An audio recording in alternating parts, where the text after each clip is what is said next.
جن دنوں میرے شوہر ایک ادارے میں ٹیکنیکل ڈپلومہ کر رہے تھے، ان کی ملاقات ایک نوجوان رشید سے ہوئی۔ وہ بھی ایف اے کے بعد یہاں ڈپلومے کے لیے 2 سالہ کورس کرنے آیا تھا۔ دونوں نے ایک ساتھ کورس مکمل کیا اور ڈپلومہ لینے کے بعد ملازمت کی کوشش کی۔ ساتھ ہی انہیں کراچی کی ایک مل میں ملازمت مل گئی۔ 1 سال ملازمت پوری کرنے کے بعد میرے منگیتر شمشاد نے چھٹی لی اور سرگودا آ گئے۔ میری ان سے شادی ہو گئی۔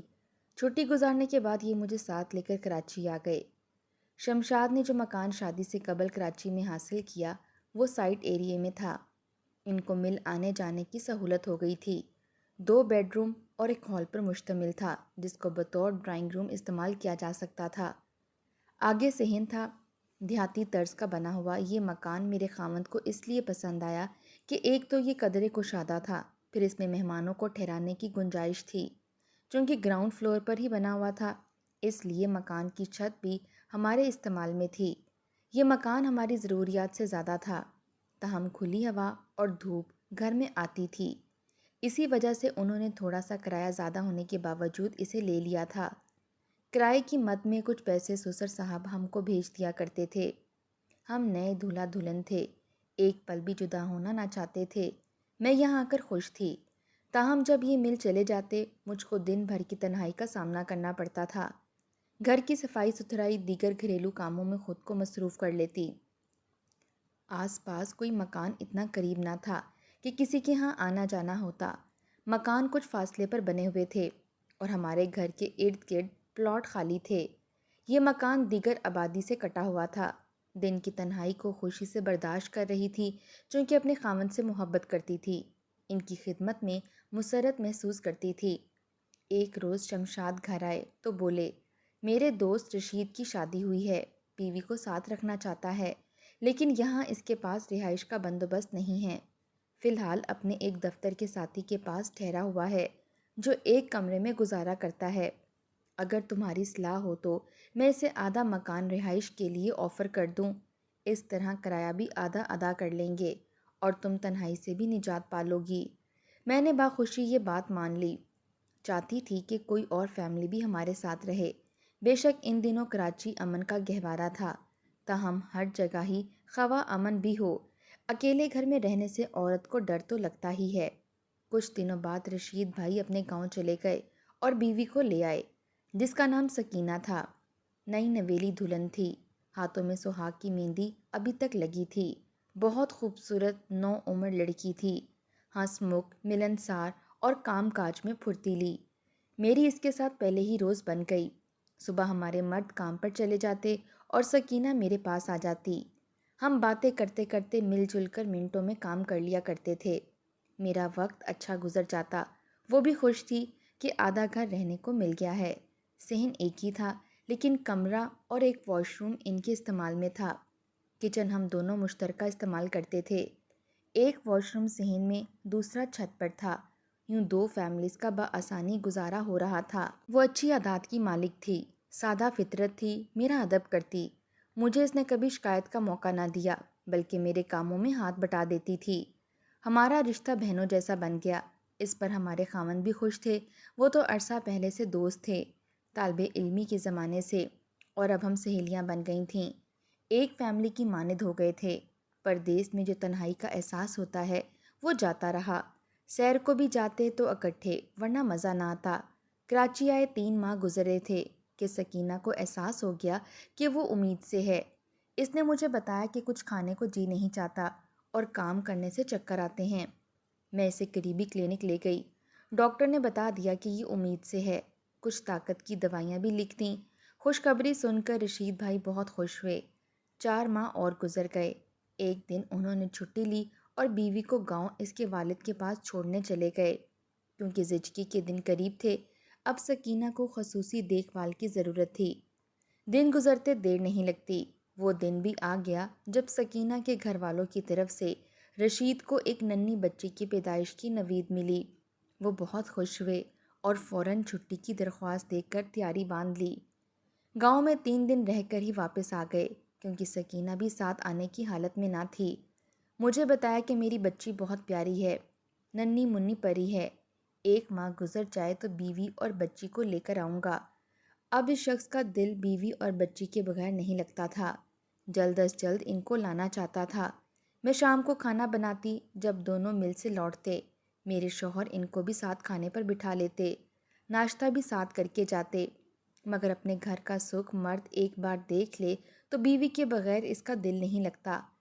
ایک دن ان کے سالے کا خط آیا کہ آ کر اپنی بیوی اور بچی کو لے جاؤ۔ رشید نے چھٹی لی اور گاؤں چلا گیا۔ اتفاق کہ وہاں پنچایت کسی جھگڑے کا فیصلہ کرنے کو بیٹھی تھی۔ جھگڑے میں رشید کے بڑے سالے کو بھی ملوث کیا گیا، وہ بھی وہاں گیا ہوا تھا۔ اس نے رشید بھائی سے کہا کہ جا کر پنچایت میں دیکھو کیا ہو رہا ہے۔ وہ وہاں گیا تو کچھ لوگ اس کے سالے رب نواز کو جھگڑے کا سرغنہ قرار دے رہے تھے کہ اس شخص کے اکسانے پر فساد بڑھا اور ہاتھا پائی میں فریقین زخمی ہو گئے۔ اگر یہ وہاں نہ ہوتا تو امن پسند لوگ ان میں صلح صفائی کرانے میں کامیاب ہو جاتے۔ جب دیگر لوگوں نے بھی گواہی دی کہ رب نواز فساد کو ہوا دینے کا ذمہ دار ہے، تو پنچایت کے سردار نے رشید کو مخاطب کر کے کہا کہ بھائی، تم پڑھے لکھے آدمی ہو، تم ہی بتاؤ تمہاری کیا رائے ہے۔ رشید کافی لوگوں کے دلائل اور گواہی سن کر اس نتیجے پر پہنچ چکا تھا کہ اس کے سالے کا بھی قصور ہے۔ اس نے کہا کہ میری بھی صلاح ہے کہ رب نواز بھائی متاثرین سے معافی مانگ لیں، مجھے یقین ہے وہ ان کو معاف کر دیں گے۔ اگر وہ معافی قبول نہ کریں تو پھر بے شک آپ لوگ جو بھی فیصلہ کریں۔ اس وقت رشید کے سالے کو بہنوئی کی یہ بات بہت بری لگی اور اس نے یہی جانا کہ رشید نے صاف گوئی سے کام لے کر اس کی کھلم کھلا مخالفت کی ہے۔ بیوی کے بڑے بھائی نے بغض دل میں پال لیا۔ رشید بیوی کے میکے اس کو لینے گیا تو کسی نے اسے منہ نہ لگایا۔ بیوی نے بھی کہا کہ بڑے بھائی اجازت دیں گے تو آپ کے ساتھ جا سکتی ہوں ورنہ نہیں۔ یہ اپنا سا منہ لے کر آ گئے۔ چند دن کی چھٹیاں تھیں۔ رشید کی پریشانی قابل دید تھی، اسے واپس بھی جانا تھا۔ وہ تو خاص طور پر آیا ہی گاؤں اپنی بیوی اور بچوں کو لینے کے لیے تھا۔ اسی سوچ میں اپنی والدہ کے گھر فکر مند بیٹھا ہوا تھا کہ اچانک دروازہ کھلا اور سکینہ اندر آ گئی۔ شوہر اور ساس خوش ہو گئے، وہ سمجھے کہ بڑا بھائی آنے نہ دے رہا تھا تو خود ہی آ گئی ہے۔ ابھی کوئی بات کرنا چاہی کہ اس نے از خود کہا، میرے بڑے بھائی سے معافی مانگو ورنہ یہ لو اپنی بچی خود سنبھالو۔ بچی کو چارپائی پہ ڈال کر واپس چلی گئی۔ رشید کی چھٹی ختم ہونے والی تھی۔ ایک دو دن میں یہ معاملہ نہ سلجھ سکا تو وہ کراچی آ گیا اور بچی کو دادی نے اپنی گود میں بھر لیا۔ اس کے بعد وہ کئی بار گاؤں گیا کہ شاید بیوی یا سالے کو عقل آ جائے اور سکینہ کو گھر لانے میں کامیاب ہو جائے، لیکن ہر بار انہوں نے دروازے سے ہی دھتکار دیا۔ ادھر زیادہ چھٹیاں لینے سے چارج شیٹ مل گئی، ادھر سے پریشان کہ ملازمت نہ چلی جائے، دوسری طرف بیوی اور بچی سے جدائی۔ رشید بھائی بالکل نڈھال تھے، میں اور میرا خاوند حوصلہ بڑھاتے تھے۔ بالآخر اس کے والد کو نوٹس مل گیا کہ دودھ پیتی بچی کو ماں سے چھین کر لے گئے ہیں۔ انہوں نے بیٹے کو فون کیا۔ رشید تعلیم یافتہ تھے، بات کو بڑھانے کی بجائے گاؤں جا کر بچی کو اس کے ماما نانی کے حوالے کر دیا۔ کچھ دن گزرے کہ رب نواز دوبارہ بچی کو لے کر رشید کی والدہ کے پاس آیا اور کہا، بچی کا خرچہ ہم کیوں اٹھائیں، پکڑو اپنی نسل کو اور خود پالو۔ سکینہ کی ساس بہت پریشان تھی، بیٹے کو بار بار کراچی فون کرتی، ادھر رشید بھائی کو چھٹی نہ ملتی تھی۔ بالآخر یوں ہی 2 سال گزر گئے۔ آخر میرے خاوند ساتھ گئے، سکینہ کے بھائی اور والدہ سے بات کی، تب انہوں نے کہا کہ ہماری لڑکی کو یہ آزاد کر دے، ہم بچی آپ کو سونپتے ہیں اور کبھی اس کو لینے نہیں آئیں گے۔ میرے شوہر نے ان سے اسٹامپ پیپر پر تحریر لکھوا لی اور رشید نے سکینہ کو آزاد کر دیا۔ کہنے کو بچی لے کر طلاق تو دے دی، مگر بیوی سے محبت بہت تھی۔ وہ نڈھال اور صدمے میں تھے۔ ہم نے سہارا دیا، سمجھایا کہ جب ان لوگوں کا منشا ہی لڑکی کو بسانا نہیں ہے تو تم کیسے زبردستی بسا پاؤ گے؟ اگر بیوی کو تمہارا خیال ہوتا تو بچی کو دادی کے سپرد کرنے کی بجائے خود تمہارے پاس آ جاتی۔ تم میں کچھ کمی تو نہیں، کسی اور گھرانے میں اچھی لڑکی مل جائے گی، دوسری شادی تو تمہارے لیے کوئی مسئلہ نہیں ہے، جبکہ بیٹی تمہاری اپنی والدہ کی گود میں پل رہی ہے۔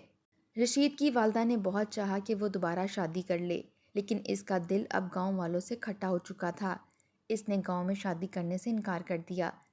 ایک دن اس کی والدہ کا فون آیا کہ تمہاری سابقہ بیوی کی دوبارہ شادی ہو رہی ہے اور بارات دور سے آئے گی، وہ شہر میں بیاہ کر جا رہی ہے۔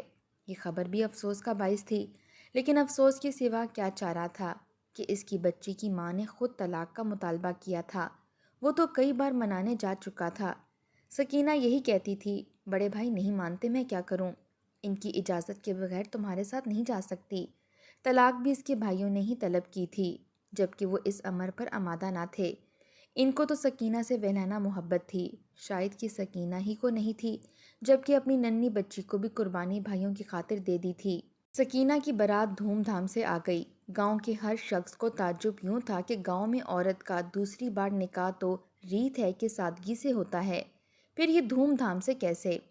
سکینہ کنواری لڑکی کی طرح بیائی جا رہی تھی۔ بہرحال گاؤں کے چند بدخواہوں نے دولہے والوں کے کانوں میں یہ پھونک دیا کہ اتنی دھوم دھام سے نہ کرو، سکینہ مطلقہ ہے اور ایک بچی کی ماں ہے، اس کا سابقہ سسرال کا گھر بھی نزدیکی ہے، ان لوگوں کا لحاظ کرنا چاہیے۔ گاؤں کے اپنے ریت و رواج ہوتے ہیں، وہ ایک دوسرے کا لحاظ بھی رکھتے ہیں اور رواجوں کی روح گردانی سے برہم بھی ہو جاتے ہیں۔ بارات لانے والوں نے ڈھول ڈھمکا تو روک دیا، لیکن وہ سکتے میں آ گئے کیونکہ ان کا لڑکا کنوارا تھا اور لڑکی کے بھائیوں نے بھی ان کو یہ باور کرایا تھا کہ سکینہ ایک بن بیاہی لڑکی ہے۔ بارات لوٹ جانے سے قبل معاملہ سنجیدہ دیکھ کر کچھ بزرگ آگے بڑھے۔ انہوں نے لڑکے والوں کو سمجھا بجھا کر معاملے کو سنبھال لیا اور عزت سے سکینہ کی رخصتی کا ماحول بنا دیا۔ وہ تو رخصت ہوئی، مگر گاؤں کے لوگوں کو رب نواز اور اس کے بھائیوں کے جھوٹ پر غصہ تھا کہ یہ اس کے مخالف لوگ تھے، ہر حال میں ان کے جھوٹ کا پول کھولنا چاہتے تھے۔ ان کے پیٹ میں مروڑ اٹھ رہے تھے کہ متعلقہ سکینہ کو کنواری بتا کر میکے والوں نے بیاہ والوں کی آنکھوں میں دھول کیوں جھونکی ہے۔ سکینہ کا سسرال دور شہر میں تھا، ورنہ شاید ان لوگوں کا وار چل جاتا۔ وقت گزرنے کے ساتھ بات ٹھنڈی پڑ گئی اور پھر لوگ اس امر کو بھول بھال گئے۔ 2 ماہ تک اس کے بھائی بہن کو لینے نہ گئے تاکہ مخالف گاؤں والوں کا غصہ ٹھنڈا ہو جائے۔ 2 ماہ بعد وہ پہلی بار بہن کو لینے گئے۔ جب وہ 15 دن بعد میکے میں رہ کر سسرال جانے لگی تو اس کے بد فطرت بڑے بھائی رب نواز نے کہا، بہن دور کا معاملہ ہے، ہم ہر وقت تو تمہاری خبر نہیں رکھ سکتے اور یہ غیر لوگ ہیں، بہتر ہے اپنا زیور جو پہن کر آئی ہو یہیں رکھ جاؤ، تمہاری امانت ہے، ان لوگوں میں رچ بس جاؤ، 1-2 بچے ہو جائیں تو زیور بے شک لے جانا۔ بہن بیچاری نے تو بڑے بھائیوں کی ذہنی غلامی میں پرورش پائی تھی، اس نے زیور اتار کر بھائی کے حوالے کر دیا۔ سسرال میں ایک روز کسی رشتہ دار کی شادی میں جانا تھا۔ ساس نے کہا، سکینہ وہ تمہارا زیور کدھر ہے؟ اسی دن کے لیے زیور بناتے ہیں کہ شادی بیاہ اور خوشیوں کی تقریبات میں پہنا جائے، تم سہاگن ہو، چوڑیاں، لاکٹ، لونگ، بندے، ہر شے ہی اتار کر رکھ دی ہے، آج سارا زیور پہن کر شادی میں جانا ہوگا۔ تب سکینہ کو بتانا پڑا کہ وہ تو بڑے بھائی کے پاس امانت رکھا ہوا ہے۔ ساس نے اپنے شوہر اور بیٹوں کو مطلع کیا اور سب نے کہا کہ اب کے جانا تو میکے سے اپنا زیور لے آنا، یہ کیا تک بنتی ہے کہ زیور میکے میں رکھوا دیا ہے۔ بہرحال انہوں نے بہو پر زیادہ سختی نہیں کی، بس ایک موقع دیا کہ اس بار جائے گی تو لے آئے گی۔ سکینہ نے بھی یقین دلایا کہ ہاں لے آؤں گی۔ ساس نے اس کو اپنا زیور پہنا دیا اور شادی میں لے گئی۔ وہ میکے آئی، بھائی اور بھاوج سے زیورات کا تقاضا کیا۔ تب رب نواز نے جواب دیا کہ ہم تیرا زیور کھا نہیں جائیں گے، ان لوگوں کو دھمکانے کو رکھا ہے کہ تم سے بدسلوکی کرتے وقت کچھ سوچیں اور دبے رہیں۔ وہ بولی، بھائی ابھی تک تو انہوں نے مجھ سے بدسلوکی نہیں کی، وہ ٹھیک لوگ ہیں، اب کیوں کرنے لگے؟ یہ تو تم ایسے ہی کہہ رہی ہو تاکہ میں تم کو زیور حوالے کر دوں، اگر نہیں کرتے بدسلوکی تو آئندہ کی کیا ضمانت ہے کہ نہیں کریں گے؟ ذرا سا اور مجھے ان کو دیکھ پرکھ لینے دو۔ یہ عجیب بات تھی، ادھر وہ بھائی کو نہ سمجھا سکتی تھی، ادھر سسرال والوں کو، وہ بہت پریشان تھی۔ جب واپس سسرال گئی، ساس نے سوال کیا، کیا زیور لے آئی ہو؟ وہ بولی، بھائی نے کہا ہے کہ دوسری بار آؤ گی تب دے دوں گا۔ یہ کیا بات ہوئی؟ تمہارا بھائی مجھے تو بدنیت آدمی لگتا ہے، ورنہ اس طرح اسے بہن کے زیور رکھنے کی کیا ضرورت تھی؟ اس بات کی کوئی تک نہیں بنتی، زیور تو ہم نے شادی پر تم کو پہنائے تھے، تمہارے میکے کے نہیں تھے۔ جو دبائے بیٹھا ہے، اس دفعہ حوصلے سے کام لیا ہے، آئندہ زیور نہ لائی تو یاد رکھنا کہ تمہاری اس گھر میں جگہ نہ ہوگی۔ سال بھر تک وہ میکے نہ گئی کہ جاؤں گی تو بھائی کوئی تنازع کھڑا کر دے گا، پھر واپس کس منہ سے سسرال آ پاؤں گی؟ پہلے ہی ایک گھر اجڑا تھا، بچی جدا ہو گئی، بھائی نے جھوٹ بول کر کہ غیر شادی شدہ بتا کر دوبارہ شادی کرائی۔ ان لوگوں کو بھی علم ہے کہ ایک بچی بھی ہے، اس ڈر سے اپنے جگر کے ٹکڑے سے نہ ملتی کہ پھر سسرال والوں کو کان ہو جائے گی اور وہ ان کی نظروں میں ذلیل ہو جائے گی۔ بیچاری سکینہ کے دوسرے شوہر سے اولاد بھی نہ ہوئی تھی۔ وہ بیٹی کو یاد کر کر کے اندر اندر کڑتی تھی۔ اوپر سے رب نواز نے زیور چھین کر گویا اسے بے موت ہی مار ڈالا۔